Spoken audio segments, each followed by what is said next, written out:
Maggioi, la voie métaphysique. Note explicative. Ceci n'est point une préface ou prompte à la logomachie, je présente la tradition orientale à la critique occidentale. Car en ce qui concerne les choses de l'esprit, il serait plus poli, logique et normal de présenter l'Occident à l'Orient, au cas que ce dernier y consentît. Je n'ai pas voulu davantage mettre en opposition deux doctrines, ou pour mieux parler, deux enseignements humains sur une doctrine. J'ai simplement pensé que, à une époque où l'on s'efforce de remonter aux sources de la science humaine, afin d'y trouver la vérité à peu près impolluée, j'ai pensé qu'il était bon de représenter la source primordiale et traditionnelle de toute connaissance, le flot initial dont toute l'humanité est tributaire. Je l'ai tiré de limbe, d'où il est assez délicat de la dégager. D'abord parce que l'obligatoire séjour en Extrême-Orient se fait aujourd'hui encore plus souvent pour y couper des têtes que pour y déchiffrer et y comprendre des textes. Ensuite parce que l'idéographie où la tradition s'enferme est abstruse ou à peu près à la race blanche. Enfin, parce que si je sais compter, il y a précisément 5 Européens, dont l'un vient de mourir, qui, en même temps que le moyen matériel de lire, ont reçu le moyen intellectuel de comprendre le fond de leur lecture. J'ai été amené à diviser ce travail en 3 parties. L'une que je présente relate sous le titre de Voie métaphysique les principes de la tradition et son mouvement philosophique et cosmogonique.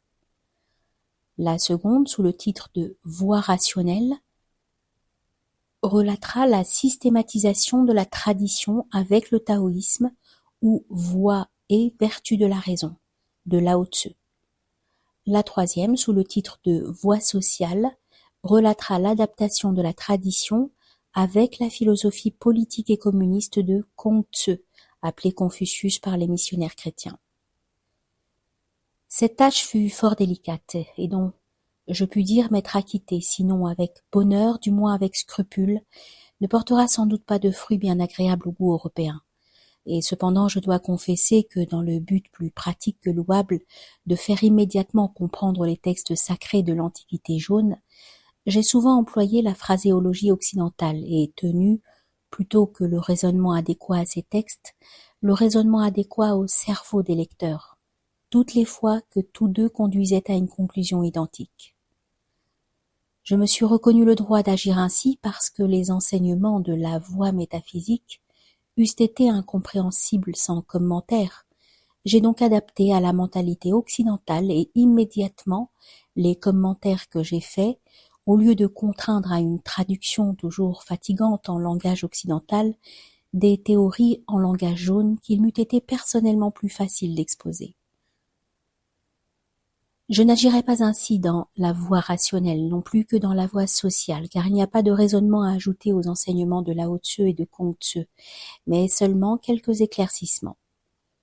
Outre mon goût naturel, je suis porté à cette rigidité de transposition, en voyant le résultat tout à fait comique obtenu par tels récents pseudo-traducteurs qui ont cru pouvoir embellir et perfectionner le livre de la voix, et qui pour ce faire n'avaient pas même l'excuse d'être membres de l'Institut. Et si après la lecture ardue ou le rejet pur et simple de ces difficiles mais merveilleuses doctrines, on me dénie le mérite d'être élégant, intéressant et agréable, du moins serais-je en droit de me rendre ce témoignage que je n'aurais pas cessé d'être un interprétateur respectueux de la tradition et un fils exact et pieux des maîtres qui me l'enseignèrent. Ce témoignage libère ma conscience. C'est de celui-là seul que j'ai toujours été et que je demeure soucieux. Car le succès de cette petite contingence, qui est l'exposé local d'une doctrine, n'importe pas à un verbe qui se sait éternel.